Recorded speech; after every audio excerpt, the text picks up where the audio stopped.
Muito boa noite, caríssimas irmãs e prezados irmãos. É uma alegria para nós estarmos aqui novamente para estudarmos juntos as lições do Evangelho e, sobretudo, à luz da doutrina espírita, essa tábua de salvação para nós e para a humanidade. Quando o Léo falou conosco a respeito desse estudo, fazendo da obra Justiça Divina, que faz menção aí ao livro Céu e Inferno, nós achamos muito bom, porque o livro Céu e Inferno é uma obra pouco estudada em linhas gerais pelos espíritas. E é uma obra fundamental para nós. Eu acho que é uma obra que nós precisamos estudar essa obra da mesma forma que a gente estuda o Evangelho. Porque se na primeira parte ele faz uma discussão a respeito do céu e inferno, sobre purgatório, anjo, demônio, essas coisas todas, porque ele faz uma discussão importante, principalmente a época nessa fase, porque o livro O Céu e o Inferno é de 65, né? 65. O Evangelho segundo o Espiritismo é de 64, 1864. E o Evangelho, nessa ocasião, Allan Kardec estava muito perseguido, atacado, inclusive na sua pessoa. Não era a doutrina que era discutida somente, ele era muito atacado. E a igreja atirava sem dó nem piedade, usando a imprensa e todo tipo de perseguição. E ele, nessa altura, porque em 65 já tinha 8 anos que tinha saído do Livro dos Espíritos, o movimento, vamos chamar de movimento espírita, né? Porque a gente já pode chamar de movimento espírita, inclusive movimento espírita organizado desde 1858, com a fundação da Sociedade Parisiense de Estudos Espíritas. Ele já apontava, e depois, mais tarde, com o lançamento do Livro dos Médiuns e ali uma divulgação do Estatuto da Sociedade, ele apontava exatamente para os grupos familiares, ou para os grupos que tinham a imensidade de grupos familiares que existia no movimento espírita, a institucionalização do movimento. Então, lá em 1864, quando sai o Evangelho segundo o Espiritismo, o movimento espírita já estava, eu acho que a gente pode até dizer, regulamentado, porque a sociedade foi com autorização da polícia, e assim, necessariamente, não só na França, como nos outros países, os grupos que se instituíram definitivamente. Então, esse ambiente de perseguição da igreja ao espiritismo, e ele pega e solta essa obra, O Céu e o Inferno, era para matar mesmo, né? Era falar, agora já é para ir para o Calvário, então vamos, né? Vamos para Jerusalém logo uma vez, se tem que ir para o Calvário, vamos, porque realmente ele estava consciente do papel do Espiritismo e do planejamento das obras que ele estava publicando, né? Depois do Céu e Inferno ainda vinha a publicação vamos falar assim, ele colocava a cumeeira no edifício, né? No telhado, e arrematava a cumeeira do edifício com a Gênese. Tudo foi muito sério, né? Então, essas obras fundamentais, nós como espíritas precisamos conhecer essas obras. Elas são essenciais para abalizar nossa fé espírita. Porque se a gente não está conseguindo arrastar, para usar esse termo, né?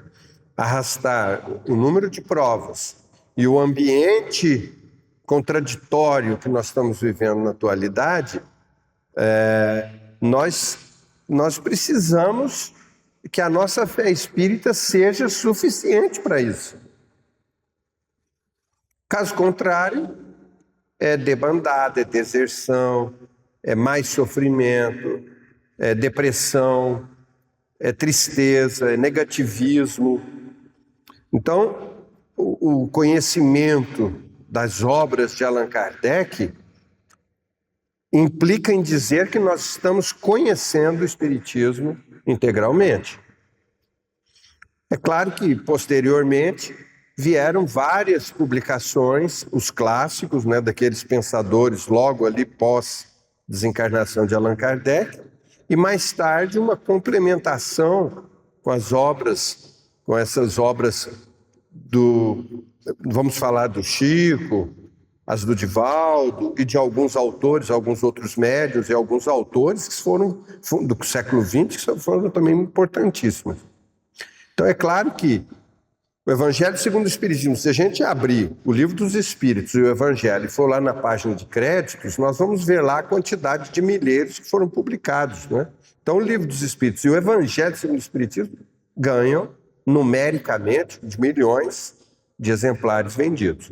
Quando você vai agora para o Livro dos Médiuns, eu devo ir embora, né? Eu tinha trazido o Livro dos Médiuns, o Céu e o Inferno, até o Livro dos Médiuns mais que o Céu e o Inferno e mais que a Gênesis. E esses dois são livros menos estudados.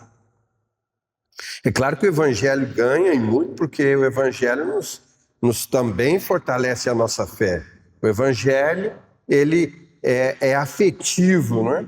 Ele é coração, ele é sentimento.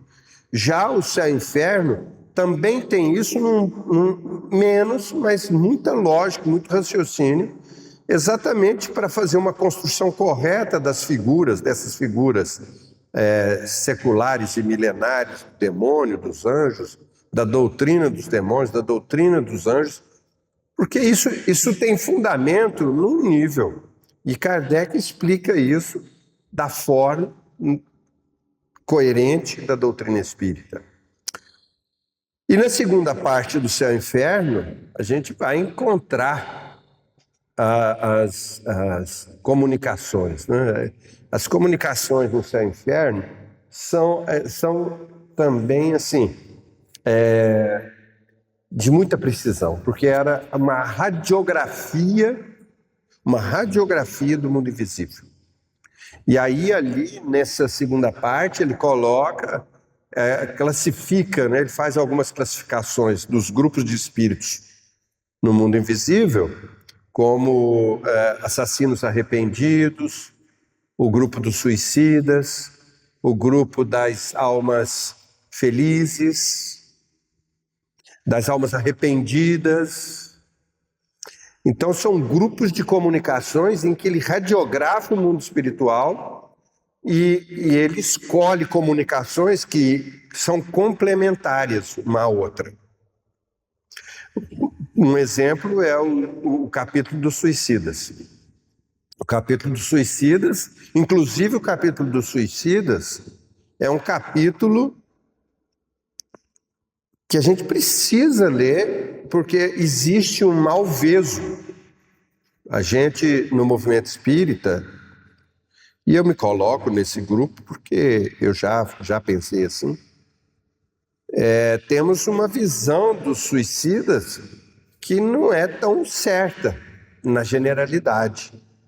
Então Kardec coloca ali vários suicídios, ele descreve os vários suicídios, e cada um diferente do outro, e em despertares diferentes no mundo espiritual. Uns mais complexos, outros muito menos complexos, dando para a gente essa visão da justiça divina, do funcionamento, qual é o olhar da lei divina, que é sempre justiça, mas misericordiosa. Então, italiano, o negócio está me atrapalhando aqui, eu estou conseguindo falar, estou preso, minhas mãos estão segurando o celular. Então, e da mesma forma que ele trata esse capítulo, ele também dos outros. E aí vem as explicações de São Luís, sobretudo, as explicações de São Luís. Então precisa ler, gente, precisa ler, precisa estudar esse livro Céu e Inferno. E a lição de hoje, ela vem falar para nós, a lição de hoje, lá vou eu ficar preso de novo. A lição de hoje é o livro Justiça Divina, o livro Justiça Divina, faz comentários, e hoje ele vai comentar da primeira parte, o Código Penal da Vida Futura, um item do Código Penal da Vida Futura. O Código Penal da Vida Futura, ele tem lá 40 e tantos artigos, e eu me recordo, Divaldo, numa palestra, o Divaldo disse que pediu a um jurista para fazer um estudo desse Código Penal, para analisar como é que Kardec faz essa construção ali, da implicação do nosso comportamento na lei de ação-reação. Como é que nós respondemos na lei divina aos nossos atos e às nossas escolhas.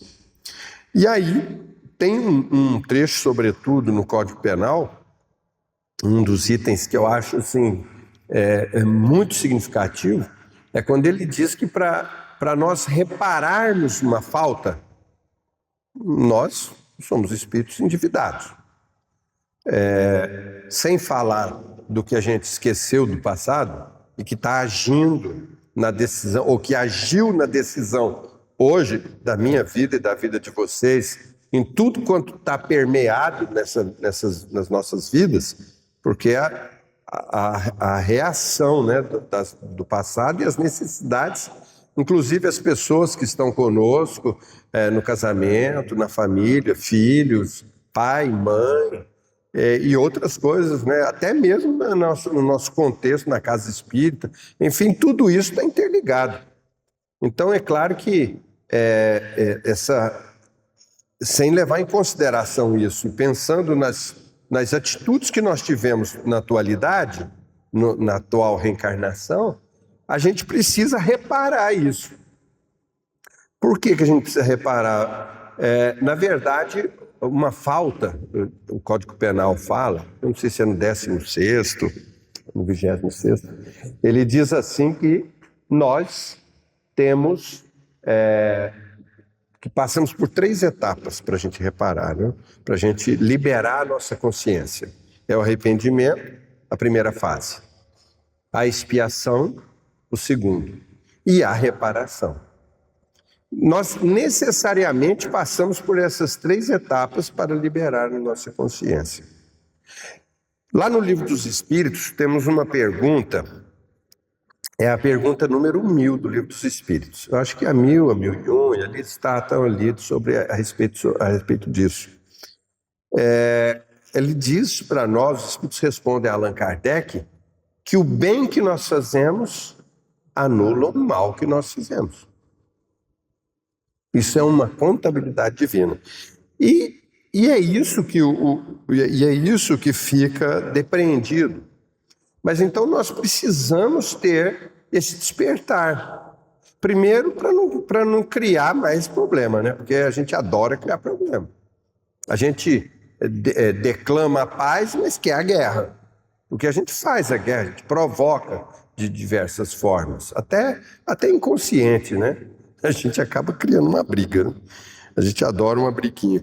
E aí é preciso mudar esse cenário. Por quê? Porque a gente provoca as situações e depois quer transferir as responsabilidades. Ou quer,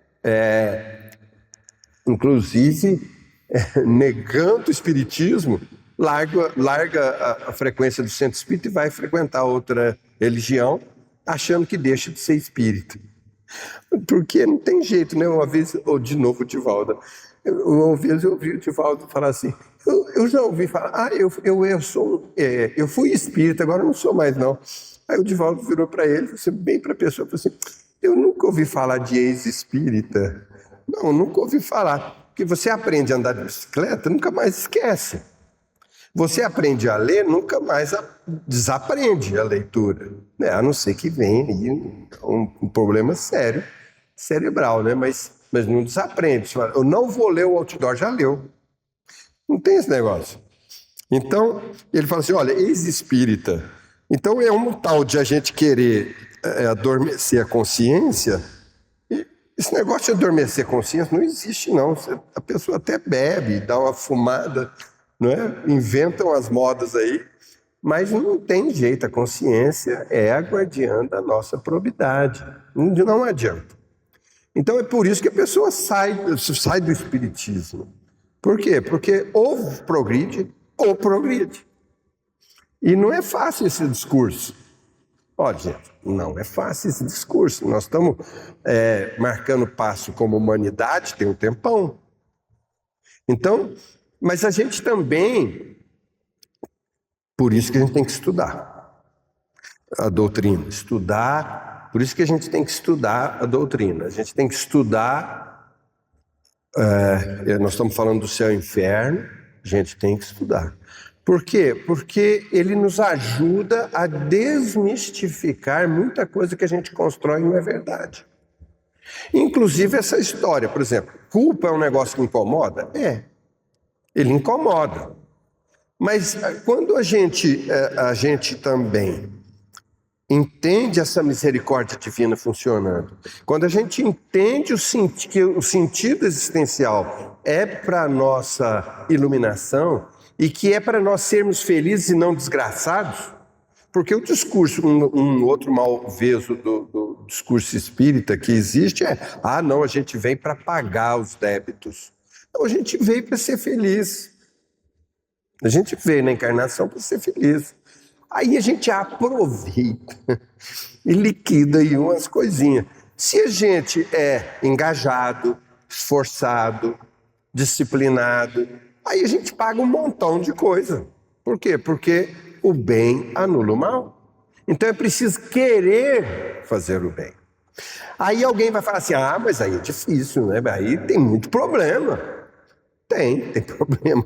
Existe problema, porque os problemas nós plantamos lá atrás, eles aparecem cá, e aí os nossos, do vizinho, do outro bairro, do outro país, tem um montão de problema no caminho.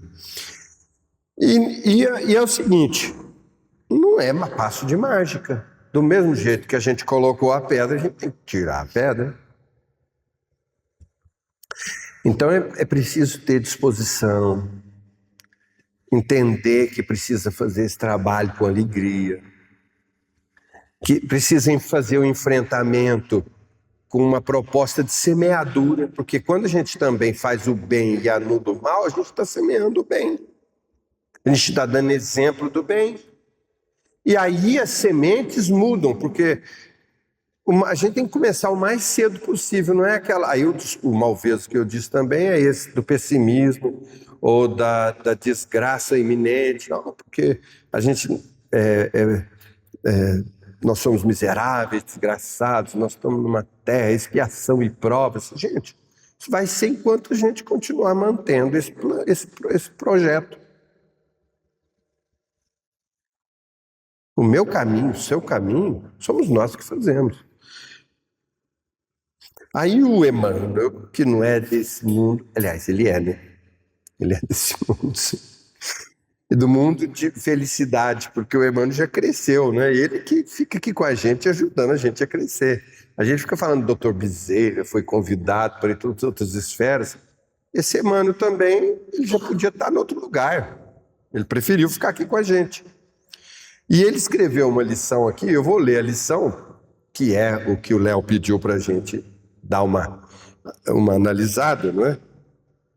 E eu vou ler rapidamente a lição toda, de uma vez, que aí a gente fala sobre ela. A lição é a lição número 26, no campo do espírito. Afirmas a sincera disposição de buscar a esfera superior. Olha, a gente propõe, eu acho que a gente tem que afirmar, a gente tem que propor para a gente. Mesmo que a gente caia, vamos levantar outra vez e propor outra vez. Irmão, a gente caiu, vamos propor outra vez. Vamos propor até a gente ficar no propósito. Porque se a gente... tá vendo? Eu sou assim mesmo. Não, a gente não quer ir em lugar nenhum, então. Porque se, né? Então é porque não quer ir. Porque se quer ir, vai insistindo. E não interessa se o outro vira e fala assim, tá querendo virar santo, olha aí. Eu estou mesmo, a proposta não é essa, ficar santo.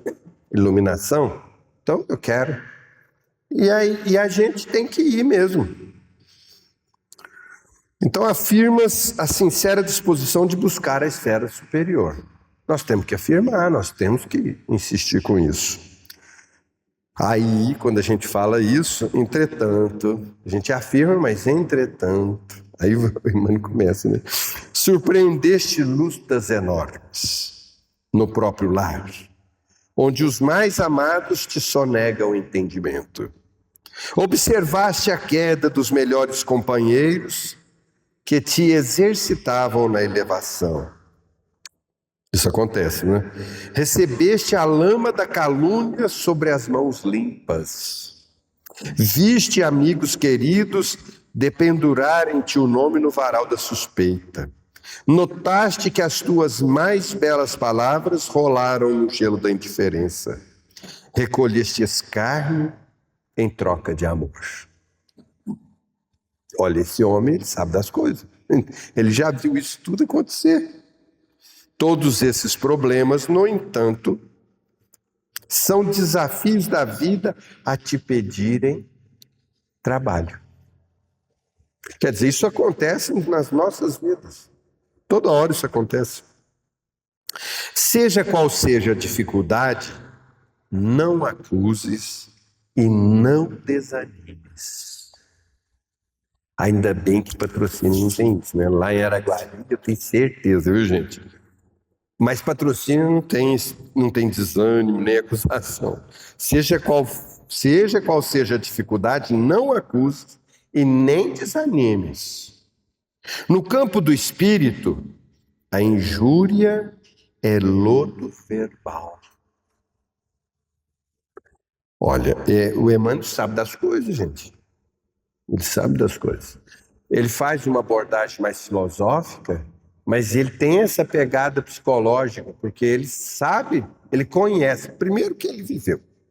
E segundo, que não só como sacerdote, mas no mundo espiritual, ele nos conhece, ele nos estudou, para aplicar os ensinamentos de Jesus, ele percebeu as nossas piores ou as nossas necessidades mais prementes. Então, tem que levar em consideração o que o Emmanuel está falando. Queixa é semente morta. Olha o que ele está dizendo aqui, meu Deus do céu. Queixar. Aí eu dou uma reclamadinha. Né? Eu tenho hora que eu não aguento, eu dou uma reclamadinha. Não sei se é reclamadora, não, grande não. É reclamadinha. Queixa é semente morta. Nós temos que preocupar com semente sadia. Nós temos que preocupar com coisas, né? Porque queixar, nós não estamos produzindo. Nós não estamos produzindo nada. Né? Não produz. Reclamação é fuga estudada. Nossa! Porque para a gente reclamar, a gente analisou determinada coisa, a gente olhou, percebeu. Então, o que a gente faz com essa percepção? O que a gente faz com as situações, e isso de todo tipo de situação, né? Porque hoje as informações chegam para a gente às dezenas, através do celular, da rede social. Então, para que reclamar? Vamos procurar, né? Censura é ponta de espinho. Nossa Senhora, que é isso? Censurar o comportamento alheio, censurar as decisões de quem está em posição de comando, de gestão. Não é simples não, gente. Não é simples. Essas posturas, inclusive essas posturas só acarretam para nós essas dificuldades, esses ferimentos. Melindre é praga destruidora. Hoje à tarde nós falamos sobre isso aqui. Aliás, nós comentamos lá no lanche a respeito do melindre. Porque o melindre, ele adoece a relação, né? Adoece as relações. E ele espalha. O melindre é praga destruidora, ele multiplica e adoece as relações. O melindre está onde? Está no nosso orgulho. Sem fazer uma análise do outro, porque aí a gente já está censurando, criticando, procurando defeito do outro, que talvez faça alguma censura, faça alguma crítica. O melindre está no nosso orgulho, está muitas vezes na nossa presunção, no nosso sentimento de perfeição, de infalibilidade. A gente precisa estar atento e analisar isso. Nós estamos numa escola do espírito, na casa espírita e no centro espírita, ou no espiritismo. Irritação é tempo perdido. Eu vi isso ontem no Instagram. Como é que fala esses indianos, esses sábios indianos, né? Ele falou, quando você fica com raiva do outro, como é que ele falou? Ele falou, quando você fica, se alguém errou, você está assumindo a culpa. Com essa irritação, menino, para que você está com essa irritação? Se for o outro que teve a falha. E aí a gente puxa um tanto de coisa de aborrecimento para a gente fica irritado. Realmente, então a gente perde tempo, é tempo perdido. Aí a gente perde tempo, aí não perde só tempo não. Aí dá gastrite, aí a gente perde um monte de outras coisas, né? Ideal inoperante é água parada. Olha, há quem diga, há quem não goste do ideal, né? Porque o ideal muitas vezes não é o real. E aí tem aqueles que estão de plantão e falam, não, você vive num mundo que não existe, você quer... Não, o mundo real não é assim. Falou, olha, se a gente não trabalhar por um mundo diferente, realmente vai ficar assim. Se nós não tivermos essa perspectiva de projeção de algo que é perfeito, principalmente na doutrina a gente sabe que nós fomos criados simples e ignorantes, mas perfectíveis. Está lá no Livro dos Espíritos. Então a perspectiva, o amanhã, o depois, o chegar em tal lugar, esse é o nosso propósito, o nosso esforço. Nós temos que ter meta. Mesmo que ela seja muito grande, mesmo que ela seja, não é inalcançável, mas mesmo que seja assim tão transcendente, nós precisamos. Tanto que nós fazemos isso na Casa Espírita, porque a gente está se esforçando por algo melhor. Ontem eu li na camiseta do padre, nós fomos tocar ontem num encontro com as nossas crianças lá do projeto. Nós fomos convidados para tocar em Uberlândia, num encontro de casais com Cristo mineiro. Então, tinha 200 e tantas pessoas lá, que eram casais de Minas Gerais inteiro. E tinha lá uns 12 sacerdotes. E o sacerdote lá da paróquia, eu não sei como é que fala, da diocese, ele veio falar sobre nós, sobre dar apresentação com nossa orquestra. E ele ficou na minha frente assim, a camiseta dele atrás estava escrito assim, se não é para ir para o céu, não, como é que é a frase? A frase dizia assim, que é por isso que eles estão ali, que é para ir para o céu. Mais ou menos, se não é para ir para o céu, agora eu não estou sabendo, mas essa é a perspectiva. Tem uma experiência da Madre Teresa que eu me recordo. Ela era recente o trabalho dela em Calcutá e ela tinha caçado uma briga com os adoradores da deusa Kali, né? Por quê? Porque ela tinha ocupado um prédio ali e eles reformaram o prédio, ela colocou lá um hospital, as Irmãs da Caridade, e tinha uma igreja, um templo da deusa Kali ali perto, e esse pessoal estava implicado com ela. E um dia ela saiu lá na porta, estavam eles tudo lá na porta com uns paus lá para linchar ela. E eles foram para cima. E ela tinha recebido lá um chamado que tinha umas crianças achado uns 2 bebês no lixo. E ela tinha saído para ir buscar. E ela ia a pé. E a hora que ela saiu lá de fora, estava lá aquela multidão com vara-paus e queria linchar ela. E ela foi em cima deles lá assim, ajoelhou no meio deles. E abriu os braços e falou assim: já que vocês vão, vocês querem me matar, então matem-me agora, porque assim eu vou para o céu mais rápido. E o povo ficou lá assim, ninguém fez nada. Eu acho que ela percebeu que o povo ficou na dúvida, levantou e foi embora.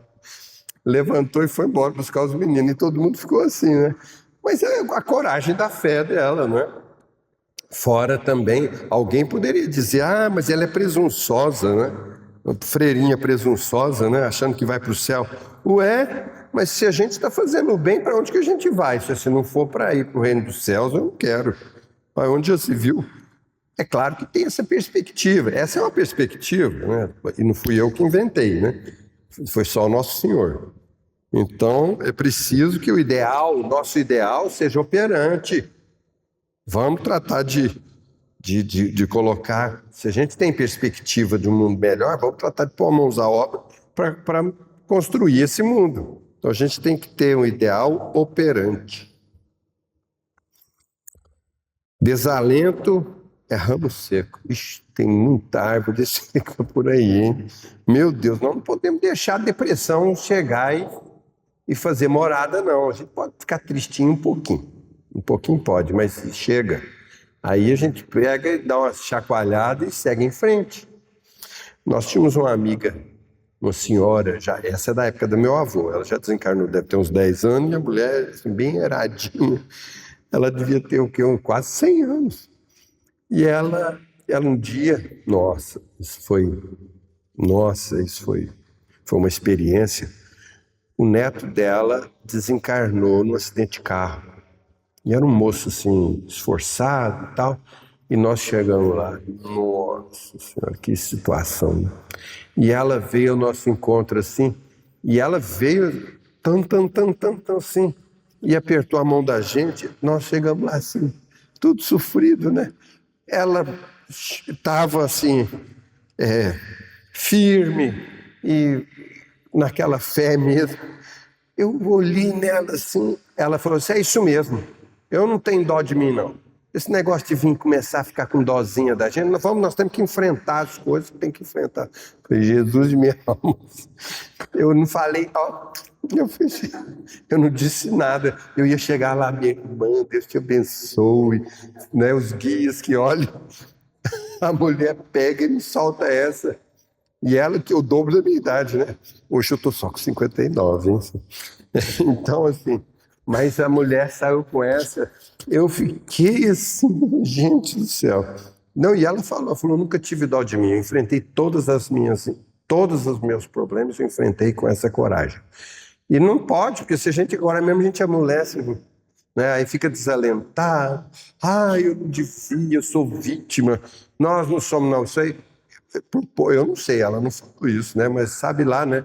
Eu não sei o motivo do que o moço desencarnou no acidente de carro, capotou o carro dele lá e tal. Não sei se foi um defeito. Eu nem toquei no assunto mais, fiquei bem na minha. Mas ela sempre foi assim, ela sempre foi espírita, muito atuante, da época da construção do educandário. No livro tem a foto dela ali. Senhor. Então, ninguém avança sem movimento. Ué, mano, uma coisa é uma coisa, outra coisa é outra coisa. Mas é isso mesmo, né? Ninguém avança sem movimento. Vamos sair da inércia, gente. Vamos sair da inércia, gente. Não há evolução nem resgate sem ação. Nós estamos agindo? Como é que está a vida da gente? Está agindo? E agindo bem. E agir no trabalho, na profissão, isso aí é obrigatório, né? Isso aí tem que fazer. Mas eu quero saber agir no bem, dentro da profissão, na via pública, em casa. Não há evolução nem resgate sem ação. Então a gente precisa ser operante mesmo. Evolução é suor. Nossa, mano, facilita, mano. Evolução é suor indispensável. Gente, tá suando? Ou tá fresquinho, tá na rede? Se tiver, tem uma coisa errada. Evolução é suor indispensável. Ele fala mesmo, né? Quantas vezes ele repete isso? Porque subir. Tem que escalar, aí dá dor nas pernas, tem que segurar, tem que amarrar os cravos direitinho para continuar subindo. É difícil subir, é difícil mesmo. Agora, descer é facinho. Descer é facinho. Descer é facinho.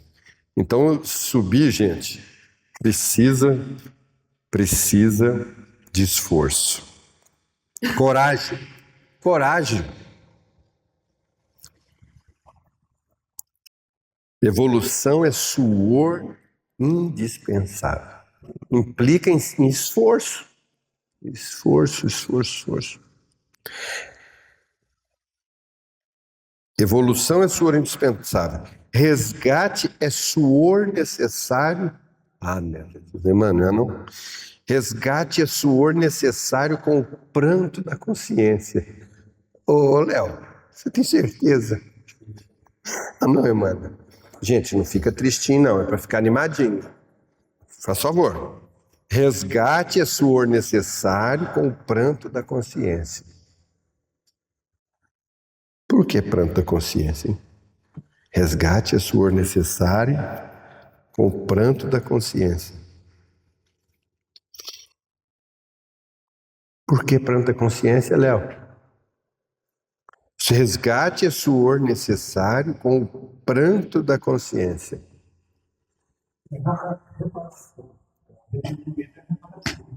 Dependeu da falta e ele acaba com suor, com esforço. Uma consciência que ela está desperta, ela começa a ser despertada pela dor. Então, muitas vezes a dor ela não é motivada por Deus, mas Deus usa o recurso da dor. Uma vez que a pessoa, o ser não está buscando sair daquela fase de queixa, de reclamação, de muito trabalho, de dificuldade, a dor tem um aspecto de renovação. Então, esse pranto da consciência é quando a consciência reconhece que errou e começa a chorar. Você tem que trabalhar isso. Me veio uma outra coisa aqui. Porque quando a gente fala de consciência, né, a gente tem que entender também que, à medida que a gente progride, o nível de consciência sobe. Não é? O nível de consciência, ele muda. O nível de consciência. O pranto da consciência, o que ocorre? A minha perspectiva é que eu acho que realmente a dor provoca esse despertar da consciência e a consciência sobe de nível. Eu estou falando que ela sobe de nível porque eu estou lembrando da Joana de Ângeles, que colocou ela lembrou o ensinamento um conteúdo do Dr. Pedro Ouspensky, quando ele fala dos níveis de consciência, né? Nível de consciência de sono, desperta, nível de consciência de si mesmo e nível de consciência objetiva. Então, eu entendo que o espírito, à medida que o espírito cresce, esse nível de consciência, né, essa linha de corte, vamos falar assim, da consciência, né? Porque onde é que estão escritas as leis de Deus? Está lá no livro dos Espíritos. Onde é que está escrita a lei de Deus? Na consciência. À medida que nós, espíritos, crescemos, a gente tem mais consciência, né? A gente cresce com essa consciência, né? Quanto mais consciência você tem, busca mais liberdade é dada, né? Livre-arbítrio criado, né? Então, quanto mais primitivo, menos livre-arbítrio. É isso. Exatamente. Então, o erro, quando é feito o erro na fase da primitividade, Não tem punição, ele não se pune. Agora, eu, por conhecer o erro que eu causei, Sim. eu busco não a punição, né, como uma espécie de punição, mas a reparação. Né? Então, Passa por despertar, né? Arrepende, espia, sofre e aí repara. A verdade é que esse nível de consciência ele vai subindo com a evolução do espírito, ele vai crescendo. Eu não sei se eu vi mas é uma coisa que ficou muito isso, porque a dor é um processo, eu até brincando com o Léo, que existe uma metodologia de resolução de problemas usada muito no nível empresarial. Eu estou tocando aqui, é exatamente isso, tudo bem muito espiritual, né? Tem um negócio, uma metodologia de resolução de problema que na verdade, está escrito lá em 1864 no Céu e Inferno. E eu li um negócio assim, que a dor, na verdade, é um gatilho psicológico que nos faz fazer movimento. Sim, impulsiona. Andar, vai para frente. O pranto está ligado a isso. Né? Faz com que eu movimente. Né? O pranto vem da dor que eu estou sentindo, porque eu cheguei num nível de consciência que eu errei. Então, eu sofro, e eu falo, para mim sair desse sofrimento, tem que reparar. Então, vem esse movimento, é um gatilho psicológico que faz. O Léo falou uma outra coisa aí também que me lembra esse determinismo e livre-arbítrio, né? Porque um está inversamente proporcional ao outro, né? Porque quanto mais atrasado o espírito, mais determinismo da lei. Quanto mais adiantado, mais livre-arbítrio. Né? Mais livre-arbítrio, né? Aspecto de absolução, né? Quando eu choro, eu reconheço que tem uma coisa diferente de mim, né? Existe uma sensibilidade, porque ninguém chora sem motivo. Identifica, né? É uma identidade, né? Uma identificação, exato. E aí, a partir daí é que vem a reparação. Mas essa passa. Mas essa é o primeiro passo, então, para a reparação, né? Porque identifica, né? Nossas dores respondem assim pelas falhas que demonstremos ou pelas culpas que contraímos. Nossas dores respondem assim pelas falhas que demonstremos ou pelas culpas que contraímos. Exatamente, é proporcional, né? É relativo.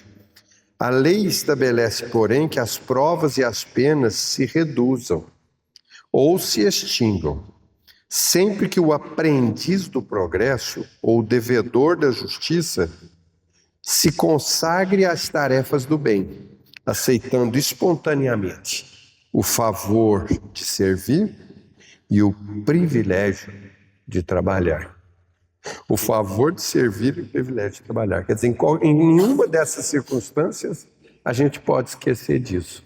Que para todas as circunstâncias que ele citou, nós precisamos espontaneamente o favor de servir e o privilégio de trabalhar. Olha, não tem escapatória, né? O Evangelho de Jesus, que tem 200 anos, tem 2000 anos, porque esse aqui nem 200 anos, o Espiritismo nem 200 anos não tem. Mas o Evangelho tem 2000. E o Evangelho fala exatamente sobre trabalho e esforço, sobre trabalho no bem, sobre conjugar o verbo servir, porque amar é servir. Então nós precisamos passar necessariamente por esse trajeto. Não existe como nós nos libertarmos das nossas dificuldades no campo do espírito sem enfrentar o trabalho, sem servir incondicionalmente. Agora, aí aos poucos, né? Se a gente está na inércia, vamos fazer esse esforço, começar a dar o primeiro passo. E a Casa Espírita é uma oficina onde nós aprendemos e colocamos em prática, onde nós temos nos colegas e nos companheiros estímulo, onde a gente tem o companheirismo, a companhia nesse trabalho. E aí, é claro, o que está do lado tem as suas experiências, o que está do lado tem as suas vivências, naquilo que é semelhante à nossa ou que é diferente da nossa experiência. Então a gente tem que aproveitar, olha, a gente tem que realmente usar desse espaço que nós temos na casa espírita para construir no nosso espírito essa consciência tranquila, reparando as nossas faltas, identificando umas, reparando se nós contraímos ou criamos outros karmas, né, para usar essa palavra, se a gente constrói outros karmas, ou a gente provoca a lei de ação e reação com coisas que são negativas, porque se a gente está colhendo negativo é porque semeou negativo para trás. Se a gente começar a semear positivo, eu não vou colher imediatamente, a gente tem essa ansiedade de colher imediato. Mas se a gente faz o bem, ali na frente nós começamos já a colher esse bem e persistimos nessa trajetória, né? A insistência na sementeira. Então nós precisamos ser semeadores, nós precisamos lançar a semente. Mas eu ainda não vivo isso, eu não sinto isso, não interessa. É igual a historinha da Joana de Ângeles, né? da moringa de água.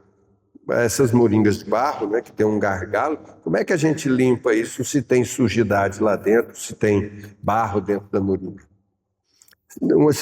Qualquer coisa que a gente enfiar lá para tirar a sujeira, a gente vai conseguir. O único jeito é pôr água limpa. Aí põe água limpa, põe lá um jato de água limpa constante. Vai sair, a hora que encher e transbordar, vai transbordar com a sujeira, até sair água limpa, perfeitamente limpa.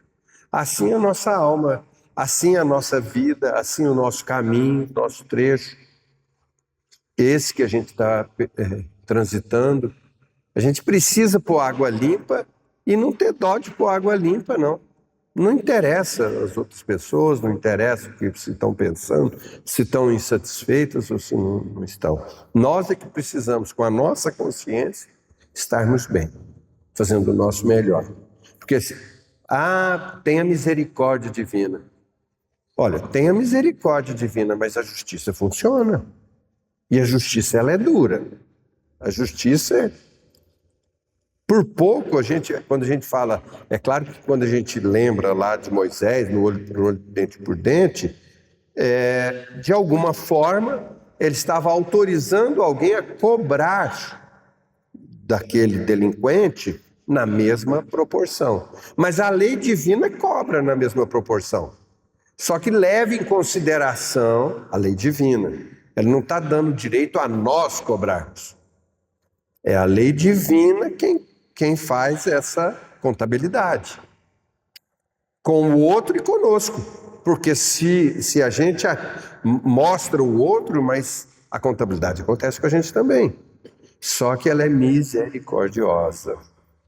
Lá no Livro dos Espíritos, quando a gente está... Eu me lembro, gente jovem lá na mocidade, estudando o Livro dos Espíritos, e aquilo descortinando assim, a gente lendo aquilo com uma sede, né, de vendo pela primeira vez. E o que é que está lá no Livro dos Espíritos? É que a intenção, ela agrava ou atenua a falta. A intenção. Ou ela agrava, ou ela atenua. Então a justiça divina leva em consideração tudo. E é por isso que eu citei agora há pouco o capítulo dos suicidas, como exemplo, porque é isso que São Luís fala nos comentários a respeito dos suicídios que estão lá. Porque às vezes a gente, no movimento espírita, coloca tudo com um tipo só de despertar no mundo espiritual. Todos os suicídios vão ser dessa forma, mas a gente não sabe o que está lá. A gente não sabe o móvel. Esses dias nós tivemos no caso do suicídio, uma situação assim dramática. Gente do céu, o que é aquilo? Então, quando eu soube, e é uma pessoa muito próxima da gente, quando eu conversei com ele, ele falou, pô, a gente não, olha, eu não tenho nem palavras para explicar o ambiente que ficou, assim, da família e tudo mais. E não é uma pessoa espírita, engajada, e que estuda, que frequenta, não. Ele tem uma simpatia a certa distância. E eu fiquei em silêncio e compartilhando a dor dele e da família, né? Foi uma situação dramática. Então a gente não pode julgar, mas Deus sabe. Então, se a gente está em sintonia com esse propósito que a doutrina espírita nos traz, se a gente se informa, como a gente acaba de ver aqui esse raciocínio do Emmanuel, e principalmente lá no céu e inferno, eu tenho certeza que a gente, em médio prazo, a gente vai estar numa condição muito mais tranquila, numa condição muito melhor do que a que nós nos encontramos hoje. Mas nós não podemos, em hipótese nenhuma, relaxar nesse esforço de servir e de trabalhar. Muito obrigado. A Casa do Caminho foi fundada em 1962 com o intuito de ser um albergue e servir alimentos aos necessitados com o nome de Sociedade Beneficente Casa do Caminho. Após a extinção do Grupo Espírita Eurípides Barçanufo, as atividades foram direcionadas para a nossa casa, se chamando a partir de então Sociedade Espírita Casa do Caminho. As atividades doutrinárias se dividem em palestras públicas, evangelização juvenil, evangelização infantil, evangelização de bebês e no ventre, estudo e pesquisa sobre o Evangelho. Para além das atividades doutrinárias, temos também as atividades assistenciais, as quais precisamos cada dia mais da sua ajuda, como Bazar Beneficente,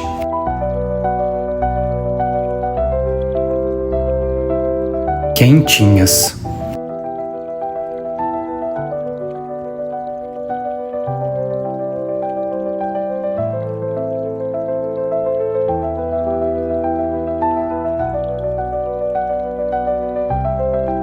costura e confecção de enxovais para bebês.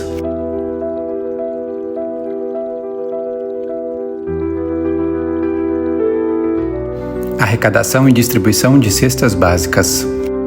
Distribuição de kits de higiene básica.